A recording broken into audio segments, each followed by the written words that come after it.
Alexis. Bonjour Mathis, bonjour à tous. Bienvenue dans ce nouvel épisode de Pacer Talking. Et on a un chapeau. Parce que On a un j'ai mis les sapin. sapins. C'est ça, on a même deux sapins. Est-ce qu'on a un chapeau parce qu'il y a les sapins?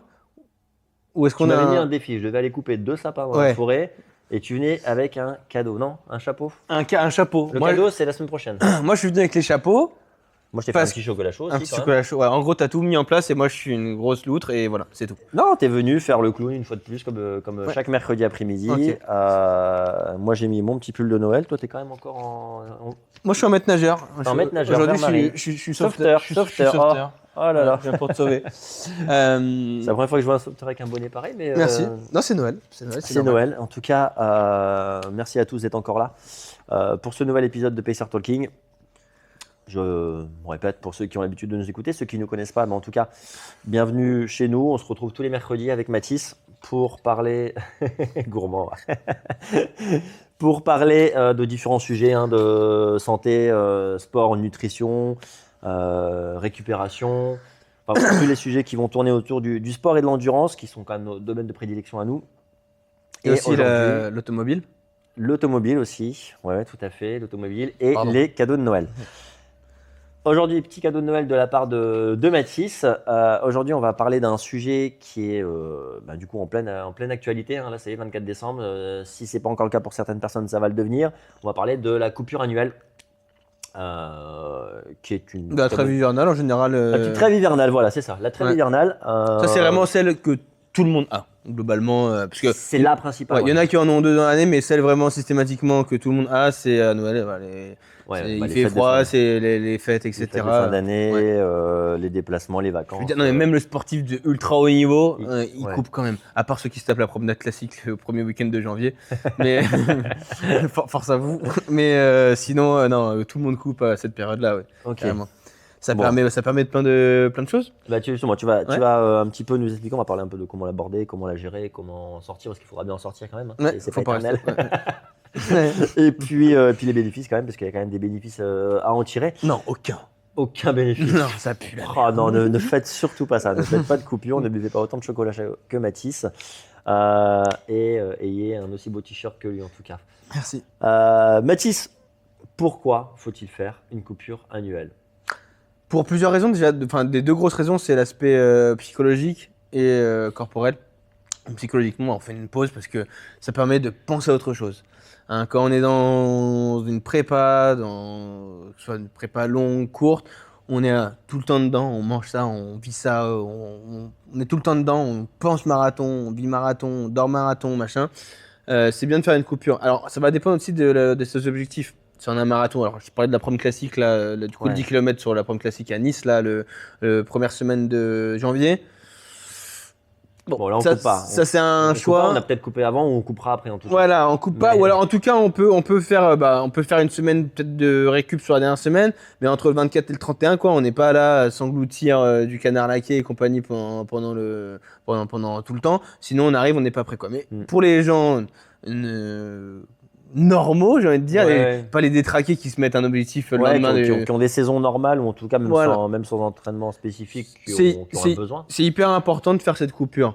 Premièrement, musculairement, on va pouvoir récupérer, nerveusement, on va pouvoir récupérer. Donc, ce qui va être tendon, articulation, on va pouvoir mettre un gros reset en fait. À condition de ne pas faire n'importe quoi, pas tomber dans je mange n'importe quoi, je me couche à n'importe quelle heure, je bois comme un trou des litres d'alcool, etc. Parce que là, du coup, on est en trêve hivernale, mais on récupère très mal. C'est-à-dire que du coup, on est dans le mouvement inverse. Là, nous, on est dans un mouvement de récupération. Pas justement, on part pas en vacances se mettre une race, parce qu'on va revenir plus fatigué qu'on était avant. Sinon. On a le droit de s'accorder quand même des petites récompenses. Bien sûr, bien sûr. Faut se faire plaisir. Moi, à Noël, tu me vois le 24 au soir, je suis littéralement un porc. Je me transforme en machine, mais jusqu'à ne plus pouvoir bouger. Moi, je le fais un soir dans l'année, sûrement ce soir-là. Voilà, et ça me fait du bien. Je sais que le 25, je ne fais rien ou je fais un mini footing ou quoi. Je coupe. En fait, il faut se dire, sur cette période-là, on n'a aucune contrainte.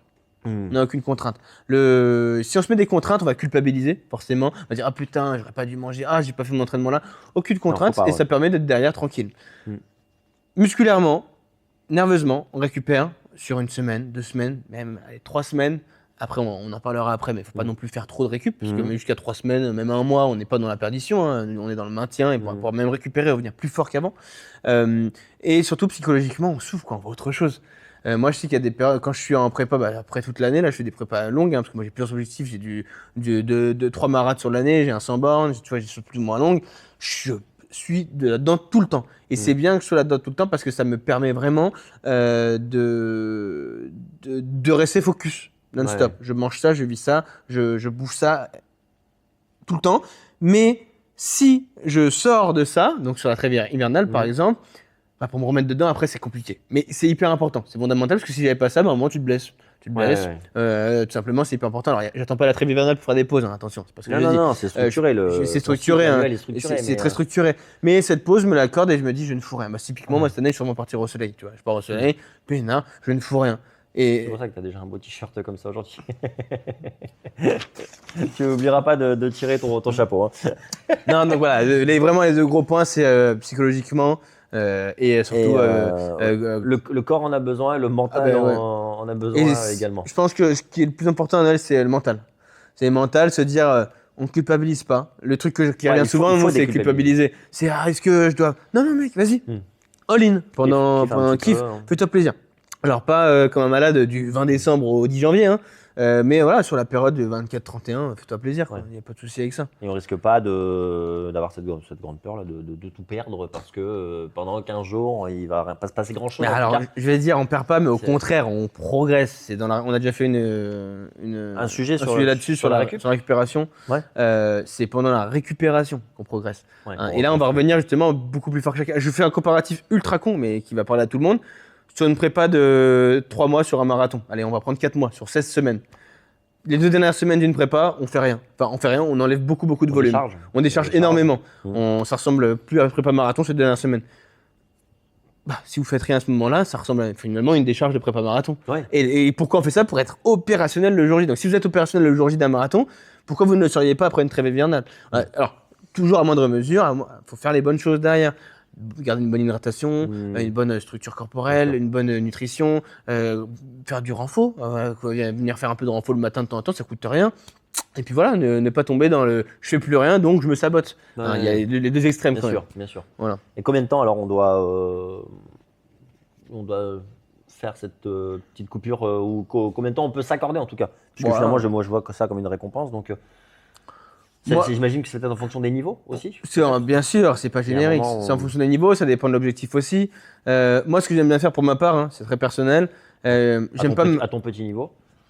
Tu déconnes, mais finalement, j'ai pas un niveau non plus là. Quand on regarde vraiment les pros, c'est pour ça qu'on est derrière toi et qu'on te pousse nous. Il va vraiment finir par partir. Beaucoup mon année. Non, mais voilà. Moi, j'aime bien ce que j'aime bien faire. Alors, je déteste rien foutre pendant une semaine. Juste que c'est pas que je déteste, c'est que j'y arrive pas. Tout simplement. J'arrive pas à aller me mettre dans un all-inclusive pendant une semaine et rien faire, et pas de sport, etc. Par contre, m'accorder, dans mes cycles, moi souvent, tous les mois, il y a un week-end, tu le vois ici, hein, quand je viens là, il y a un week-end, de temps en temps, c'est une fois par mois, une fois tous les mois et demi, où je suis un peu pas en roue libre, mais voilà, j'ai envie de manger de la merde, je mange de la merde. J'ai envie de commander, j'ai envie de manger ça, j'ai envie de boire un petit coup, me coucher un peu plus tard, faire vraiment un excès, tu vois, je peux me coucher à 22h45, 23h, vraiment être dans les des grandes folies. Et je le fais, non je déconne, mais ça m'arrive de, en fait je laisse plus aller, j'ai envie de quelque chose, je le fais. Je suis pas dans la restriction à me dire ok bon là focus, non. Voilà, moi c'est plutôt sur des périodes de 2, 3, 4 jours et tu vois à Noël, moi je sais que le 24 me fait plaisir, le 25 me fait plaisir, et 26, je remets le pied à l'étrier, quoi. Le 26, je me remets dedans. 31, moi, je suis pas du style à me faire des soirées parce qu'il n'y a pas d'heure, mais bon, je bois un coup, me fait plaisir. Si j'ai envie de faire une bouteille de champagne, 2 ou 3, voilà. S'il y a une année où je dois finir pompette, je finis pompette. Sinon, s'il n'y a pas l'occasion qui se présente, pas d'occasion qui se présente, tout simplement. Et moi, ce que j'aime bien, c'est commencer l'année bien comme il faut.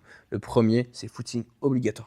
C'est footing obligatoire. Ce que j'avais fait il y a 2 ans, c'était une grosse séance de malade. Bon, là, je ferai sûrement quelque chose un peu plus marquant parce que l'année qui arrive, c'est une grosse année en termes d'objectifs. Mais voilà, mais sinon, footing le 1er janvier, vous savez, ça annonce la couleur pour l'année, quoi, dans votre tête. Ok. Donc, on va dire 10 jours, quoi. Une semaine, 10 jours. Ouais. Tu te moques de mon chapeau? Non, il est très beau ton chapeau. Ouais, entre une semaine et 10 jours. Pour vraiment être large, entre 3 jours et 15 jours. Voilà. D'accord. Ça dépend des profils et objectifs de plein de choses. D'accord, ok. Et après, alors, du coup, Tu dis voilà, donc le 1er janvier, il faut retourner, il faut remettre les baskets et il faut y aller. Plus sincèrement, comment ça va pas du tout? Ça va vraiment pas? Il était. Non? Non, ça c'est bien là. C'est Là, bien comme ça. On reste Ouais, comme on reste comme ça. Non, tu te moques de Non, ils moi. vont pas pouvoir tenir sinon. Comment reprendre? Alors, comment aborder justement cette reprise une fois que la coupure Comme quand on a hivernale commencé. D'accord. Progressivement. On reprend jamais comme un malade. On reprend tranquillement. Alors à part si on a coupé 2 jours, et encore, même si on a coupé 2 jours, on reprend pas par une sortie de malade. On n'envoie pas une VMA alors à 2 jours, 5%, 2 jours, 2 jours, bon, non, c'est rien. mais allez 4 jours parce que le corps il a vraiment eu le temps de rentrer en veilleuse. Ils le verront pas. Celui qui trouve ce que je viens de faire, qui le met en commentaire, il gagne. Il gagne un séjour aux Maldives avec Mathis. Voilà. Ça dure que 2 jours par contre, et attention, il y a beaucoup d'heures de vol. Donc, vous avez passé un bon séjour dans l'avion. Bon, on se reprend. C'est la jambe là, tu vois Alexis. Bien sûr, c'est ton adducteur. Ok, c'est l'adducteur. Donc la reprise, elle sera progressive? Progressive, exactement, comme quand on commence finalement. Reprise progressive, donc si on a fait 15 jours, encore plus, hein, mais si on a fait que 2 jours de pause, c'est pas vraiment une pause, c'est vraiment de la récupération et ça va permettre de repartir rapidement derrière. Mais sinon, oui, reprise active, on reprend progressivement. Hein. Si on a l'habitude de faire 6 séances semaine avant de couper, on reprend peut-être sur 5 séances, mais cool. 5 séances cool, avec des séances footing sur les 3-4 premiers jours. Même sur la première semaine, et puis après on peut reprendre progressivement, quoi. Mais on vient réintroduire tranquillement, parce que le truc c'est que musculairement tu vas être reparti à bloc, nerveusement aussi, tous tes tendons, tout va être tout bien relâché, tout va être tout neuf. Et justement si tu repars comme un malade, bah ça risque de claquer. Alors que c'est vrai, faut profiter justement de toute cette récupération, la mettre à profit pour repartir tranquillement derrière. Tu vas être reconstruit et solidifié surtout. Tu vas repartir plus neuf que jamais, plus solide qu'avant, mais faut reprendre tranquillement, comme quand tu allumes une bagnole, même si tu as une Ferrari, et bah, tu la laisses chauffer 10 minutes dans le garage avant, toujours, systématiquement. C'est ce que je fais à chaque fois que je la sors, moi. Le dimanche, quand je vais au marché, je laisse toujours chauffer la Ferrari dans le garage, mais je l'ai toujours pas sortie. Pour le coup, il faudrait que je la sorte un jour. Elle est encore en train de chauffer, là. Ah, ça peut. Ça fait longtemps qu'on se connaît, je l'ai jamais vu encore. Non, bah, elle chauffe. Ok, elle chauffe. Et ça, sur cette progressivité, on va dire sur 2-3 semaines, il ne faut pas avoir peur de prendre le temps, hein, surtout. Ça dépend encore du niveau. Un mec qui a des gros objectifs, qui a un gros niveau, etc., qui a l'habitude, ça fait 5 ans qu'il borne 100 bornes semaine régulièrement, il va pouvoir faire du progressif sur une semaine, 10 jours.